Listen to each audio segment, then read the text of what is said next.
పని ఈ మలయాళ cinema direct చేసింది వచ్చేసి జోజు జార్జ్. ఈయన మలయాళంలో పెద్ద హీరో. ఈయన డైరెక్ట్ చేస్తూ ఈయన హీరోగా చేసినటువంటి ఈ సినిమా ఆల్రెడీ థియేటర్స్లో రిలీజ్ మలయాళంలో పెద్ద హిట్ అయింది. ఈ మూవీ తెలుగులో కూడా డబ్ చేసి థియేటర్స్లో అయితే రిలీజ్ చేశారు. సో ఇప్పుడైతే మనకు సోనీ లివ్ ఓటీటీలో అయితే స్ట్రీమ్ అవుతుంది. ఇక్కడి నుంచి మనం తెలుగు, తమిళ్ అన్ని భాషల్లో అయితే మూవీని చూడొచ్చు. సో ఈ మూవీ అయితే నేను ఇక్కడే చూశాను. ఈ మూవీ చూసిన తర్వాత ఎలా ఉంది అంటే ఇంట్రెస్టింగ్గా ఉంటుంది. మూవీ చూస్తున్నంతసేపు అంటే నెక్స్ట్ ఏం జరుగుతుంది అనే ఒక క్యూరియాసిటీ అయితే పెరుగుతుందన్నమాట. సో మూవీ జానర్ ఏంటి అనేసి కనుక చూసుకున్నట్లయితే ఇది వచ్చేసి ఒక యాక్షన్ థ్రిల్లర్ మూవీ అని చెప్పొచ్చు. సో ఇది డైరెక్ట్ చేసింది, యాక్ట్ చేసింది హీరోగా రెండు ఒకరే. ఈయన వచ్చేసి మలయాళంలో ఇంతకుముందు చాలా సినిమాల్లో యాక్ట్ చేశారు. ఇప్పుడు వచ్చేసి ఫస్ట్ టైం డైరెక్ట్ అయితే చేశారు. సో స్టోరీ ఏంటి అనేసి కనుక చూసుకున్నట్లయితే ఈ స్టోరీ స్టార్ట్ అయ్యేది వచ్చేసి మనకు కేరళలో ఉన్నటువంటి త్రిస్మూర్ అనే ఏరియాలో స్టార్ట్ అవుతుంది. ఇక్కడ ఒక ఇద్దరు వచ్చేసి బైక్ మెకానికల్గా పనిచేస్తూ ఉంటారు. ఆ బైక్ మెకానిక్గా పనిచేసేటప్పుడు వాళ్ళకు డబ్బు ఆశ పుడుతుంది. డబ్బు ఎలాగన్నా సంపాదించాలి, దానికోసం ఏమన్నా చేయాలి అనేసి చేస్తారు. అందులో భాగంగానే హత్యలు చేయడానికి కూడా వాళ్ళు రెడీ అయిపోతారు.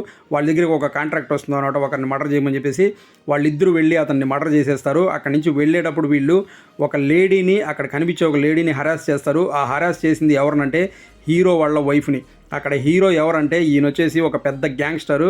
ఆయన అతనితో పాటు ఇంకో నలుగురు ఉంటారు. వాళ్ళందరూ కూడా ఆ ఏరియాలోనే పెద్ద గ్యాంగ్స్టర్స్ అనమాట. అటువంటి వాళ్ళ వైఫ్నే వీళ్ళు హరాస్ చేస్తారు వాళ్ళిద్దరూ. దాన్ని చూసిన హీరో వాళ్ళిద్దరిని కొడతాడు. కొట్టిన తర్వాత హీరోయిన్ అక్కడి నుంచి వెళ్ళిపోతారు. కానీ దెబ్బలు తిన్న వాళ్ళిద్దరు మాత్రం దాన్ని మనసులో పెట్టుకొని పగ పెంచుకుంటారు. దాని తర్వాత వాళ్ళిద్దరూ వెళ్ళి ఏం చేశారు, దీనివల్ల హీరో వాళ్ళ ఫ్యామిలీకి, హీరోకి వచ్చినటువంటి ప్రాబ్లమ్స్ ఏంటి, ఆ ప్రాబ్లమ్స్ని హీరో ఎలా ఎదుర్కొన్నాడు అన్నది మనం మూవీలో చూడాల్సి ఉంటుంది అనమాట.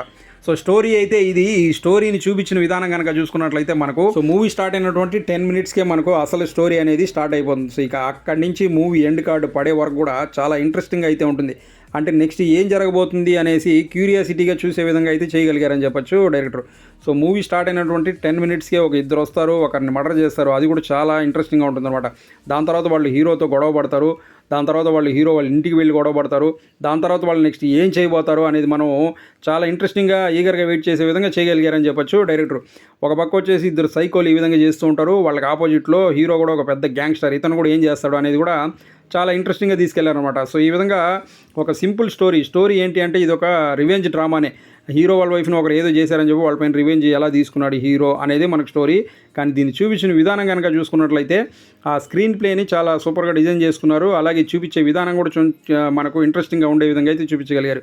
సో ఈ విధంగా డైరెక్టర్ వచ్చేసి 100% ఆయన ఏదైతే చూపించాలనుకున్నాడో దాన్ని కరెక్ట్గా చూపించగలిగాడని చెప్పొచ్చు. సో నెక్స్ట్ ఇందులో యాక్ట్ చేసినటువంటి యాక్టర్ల గురించి మాట్లాడుకున్నట్లయితే ఫస్ట్ మాట్లాడాల్సింది, ఇందులో ఇద్దరు వచ్చేసి ఆ సైకోల్లాగా చేశారు. వాళ్ళిద్దరు గురించి చెప్పాలి. వీళ్ళిద్దరు మాత్రం నిజంగానే సైకోల్లాగే ఉంటారన్నమాట. వాళ్ళు యాక్టర్స్ కాదు, సైకోల్ని తీసుకొచ్చి పెట్టి ఈ విధంగా చేయించారేమో అన్నట్టుగా ఉంటుంది.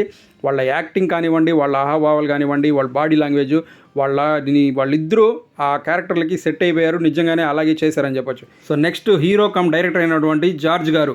ఈయనకి ఈ మూవీలో ఎక్కువ డైలాగ్స్ లేవు, జస్ట్ యాక్టింగ్కి స్కోప్ ఉన్నటువంటి ఒక క్యారెక్టరు. యాక్టింగ్ ప్లస్ యాక్షన్ రెండు బాగా చేశాడని చెప్పొచ్చు. సో మిగిలిన వాళ్ళు కూడా వాళ్ళ క్యారెక్టర్స్ వరకు బాగానే చేశారని చెప్పొచ్చు. సో మూవీలో మ్యూజిక్ గురించి మాట్లాడుకున్నట్లయితే బ్యాక్గ్రౌండ్ స్కోర్ మాత్రం చాలా బాగుంటుంది. సాంగ్స్ ఒకటో రెండో ఉన్నాయి, జస్ట్ ఉన్నాయంటే ఉన్నాయన్న విధంగా ఉంటుంది.